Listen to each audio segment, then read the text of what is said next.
bonjour. Bonjour. Donc vous êtes le président de la cave des vignerons des Terres Secrètes. Est-ce que vous pouvez nous parler un petit peu de cette cave?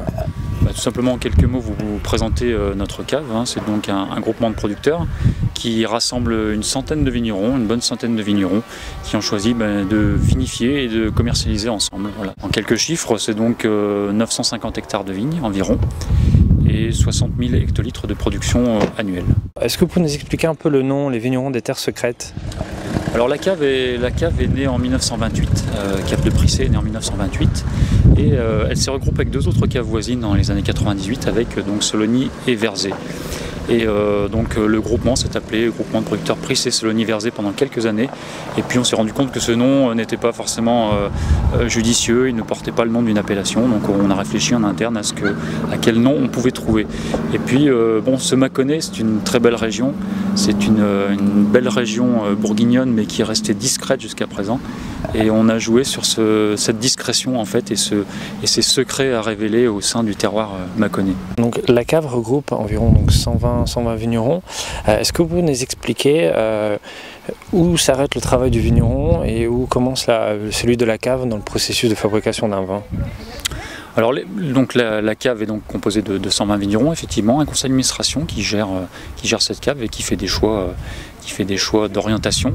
Le travail du vigneron se limite bien sûr au travail de la vigne et au fait d'acheminer un raisin de la plus belle qualité possible jusqu'à la vinification. Après ensuite ce sont les équipes techniques, les chefs de cave qui vont prendre le relais et vinifier ces beaux raisins pour les transformer donc en vin. Voilà. Sur l'aspect commercial, la cave est organisée commercialement avec des partenaires donc, au sein de la Bourgogne. Et donc ce sont nos commerciaux, notre réseau commercial commun qui œuvre pour la partie commerciale.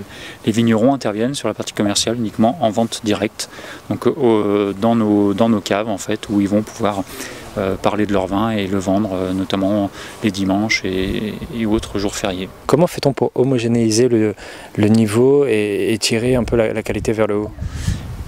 Comme je vous le disais tout à l'heure, c'était un vrai choix, c'était un choix d'orientation. Ce sont des décisions du conseil d'administration aussi qui forgent cette politique qualité, puisque c'est bien autour de la qualité que tout gravite.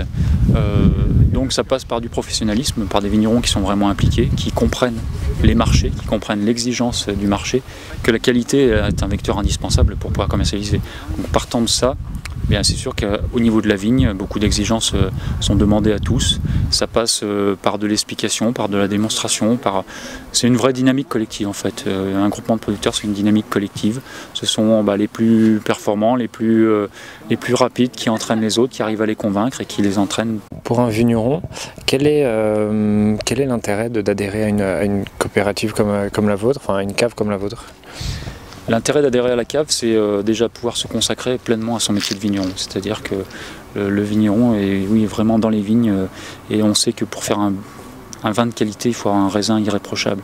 Et ça permet donc, la coopérative permet au vigneron d'être vraiment très impliqué sur le terrain, dans sa vigne. Le vigneron a intérêt d'être en cave aussi parce que effectivement la commercialisation aujourd'hui est bien maîtrisée, est assurée. On a un réseau commercial performant qui nous permet de placer nos vins aussi bien sur le marché français qu'à l'export. Donc il y a cette sécurité aussi de commercialisation qu'il faut reconnaître est très compliqué à assumer.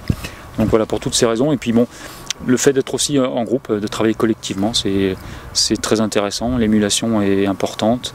On se sent épaulés toujours les uns les autres à produire ensemble et avoir une politique commune. Les vendanges sont presque terminées. Est-ce que vous pouvez nous présenter un peu le millésime 2011? Alors 2011, c'est une année vraiment particulière. On a eu un démarrage de végétation qui a commencé très tôt.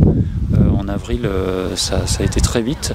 On a eu une floraison très précoce de la vigne avec un temps très sec jusqu'en juin. Et tout ça nous a valu des vendanges donc très précoces puisqu'on a commencé nos premières coupes de raisins se sont faites le 23 août, donc très tôt.